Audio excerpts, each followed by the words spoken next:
শুনেছি টুথপেস্টের পরে এবার নাকি রান্নার তেলেও পাওয়া গেছে ক্ষতিকর মাইক্রোপ্লাস্টিক। এছাড়া অতিরিক্ত তেল স্বাস্থ্যের জন্য ক্ষতিকর। তাই আজকে সম্পূর্ণ তেল ছাড়া সুস্বাদু একটি স্বাস্থ্যকর সবজি রান্না করব।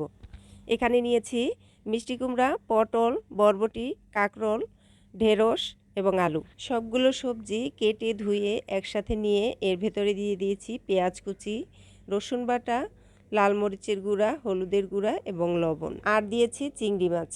চিংড়ি মাছগুলোকে ছোট ছোট করে কেটে দিয়েছি যাতে চিংড়ি মাছের স্বাদটা সবজির সাথে মিশে যায়।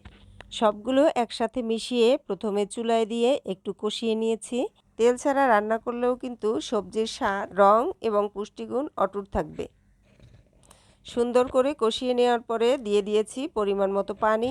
এবার ঢাকনা দিয়ে ঢেকে রান্না করব সেদ্ধ না হওয়া পর্যন্ত। সবজিটা সেদ্ধ হতে দিয়ে আমি চলে এসেছি ছাদে।